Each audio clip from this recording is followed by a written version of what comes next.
ultimate guide to machinery tickets in mining, conversations about mining. Welcome to Conversations About Mining. I'm here with Jess from Beyond Recruitment and Resumes. Hi, Jess. How are you? Yeah, I'm great, Andrew. How are you going? Yeah, good. Thanks. Better today. We've all been a bit up and down over the last couple of weeks. That's why there's been a few less videos. But before we start, I believe you've got a shout out on one of our 3-step plans that just got themselves a job. I think we've got two, actually. Yeah, we do. I was going to Um, save the other one for the next video. Shout out to Casey.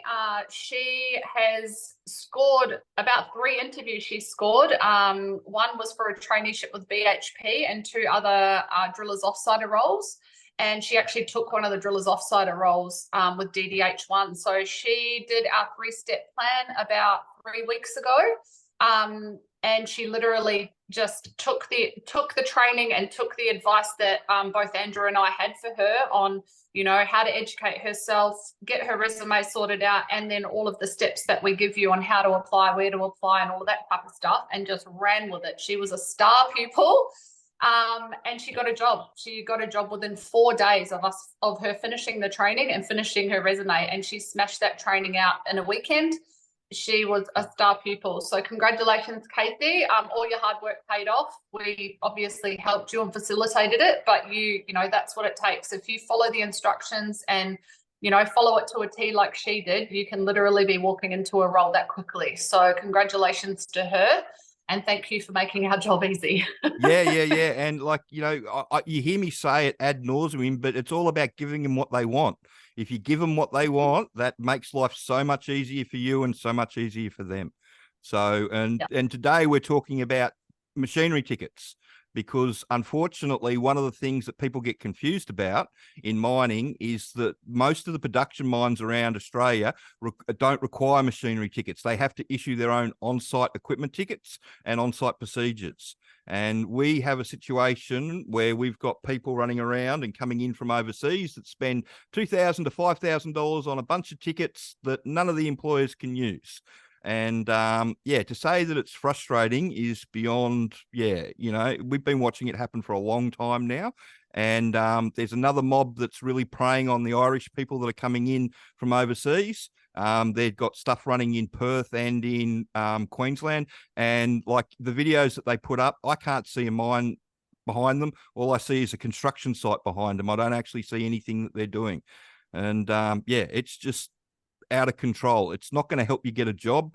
What they're looking for is people that they can throw in the deep end that know how the mine works. By law, everybody has to be able to prove that they've taught you how to drive their truck or whatever they're going to get you to operate. So that's your 2 to 3 days of tickets that you're paying big money for in Perth or Queensland that the employer's going to do themselves anyway, and they have to by law.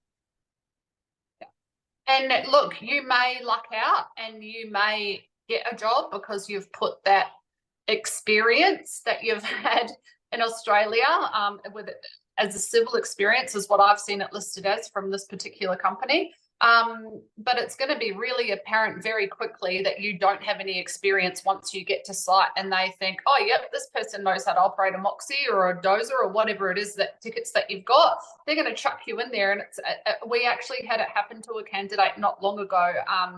He actually lied to me and he said that he was an experienced dump truck operator in New Zealand, and he gave me all the makes and models and told me exactly, I thought, wow, you're going to get a job so quickly. And he did. He got a job within a couple of days. He flew to site and he had no idea what to do because he'd made it all up. So not only is it a bad look, for him, he's not good. That's word of mouth is really massive in this industry, and it's a small industry. Everybody knows everybody. Someone. Like it's not going to take long for someone to say, hey, this guy or this chick came in and they bloody said they could do this, this, and this, and they definitely couldn't, and they got flown out.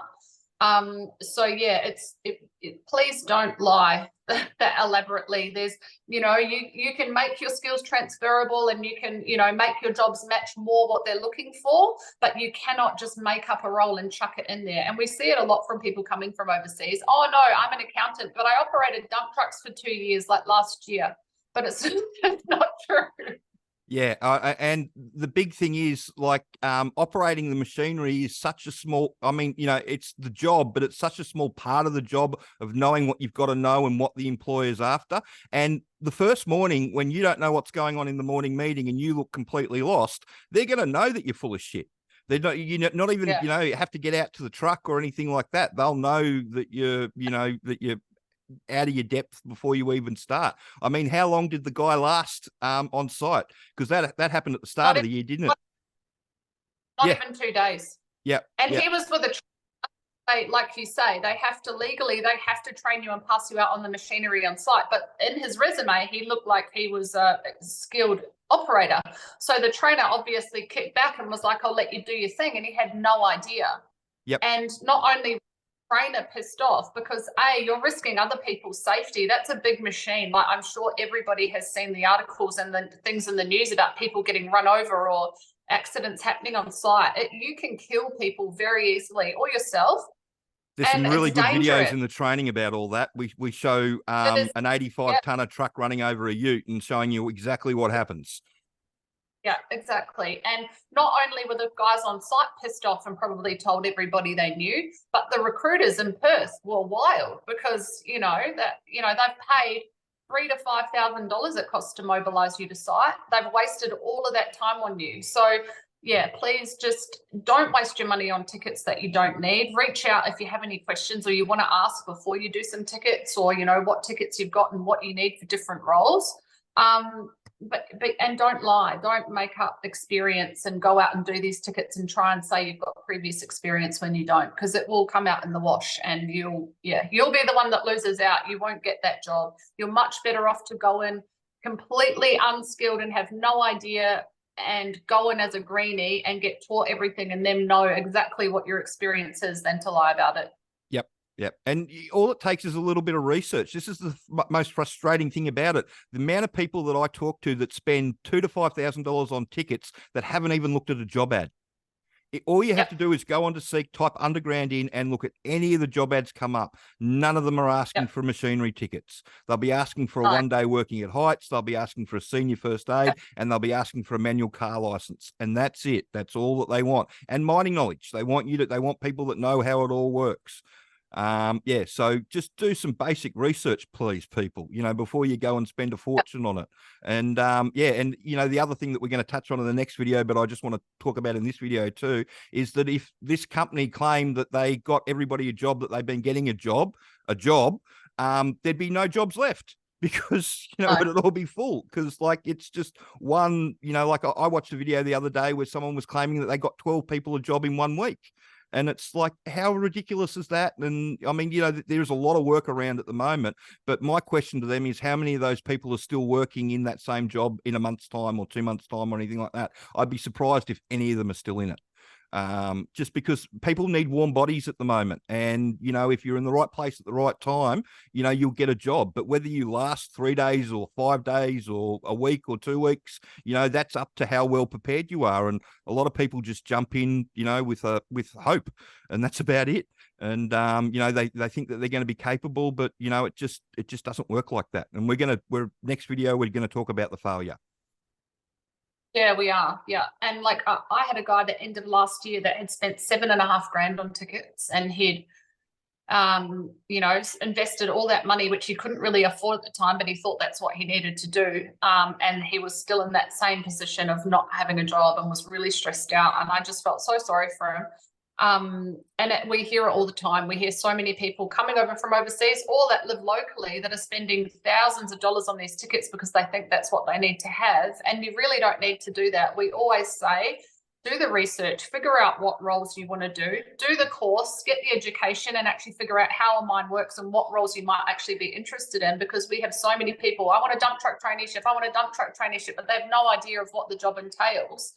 And yeah, you need to really do your research about what type of roles you want to get into, what tickets and qualifications or licenses you physically need to have for those roles, which, like Andrew said, it's usually quite a basic list of quite basic tickets that you're usually not going to spend kind of over $500 to $1,000 by the time you do They them. package them up at the moment, so we get a lot of people Yeah. to do the working at heights, confined space, which you don't need a confined space for underground. There's nothing confined about underground.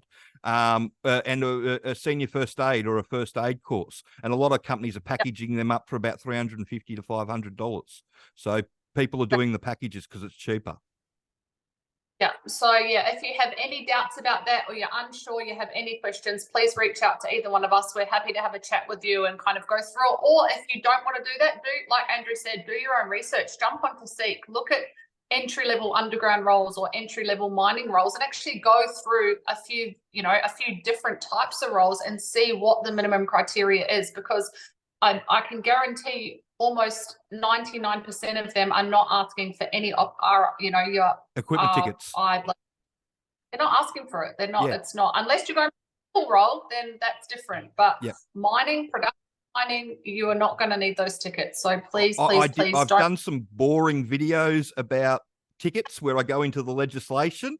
I will leave a link to the boring videos up there with the actual legislation, so you can have a look at that. But the legislation says that all the employers and the owners of the mine have to be able to prove in a court of law that they've trained everybody on site, and that means on-site equipment tickets and on-site procedures, and nobody can get around that unless you're a civil site, and then you just do the normal, what everybody else does in the country. But if you're actually on a mining site, then the employer will have to ticket you, and it's normally a 2-week process to onboard you.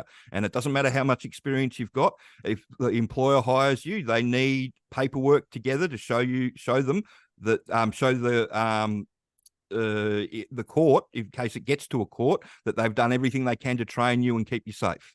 And that's the way it works. So those boring videos will be up there somewhere. All right. So if you've got any questions that you'd like to ask about the industry, please send them through. And if you could share the video around and like and subscribe to the channel. Thanks. Thanks.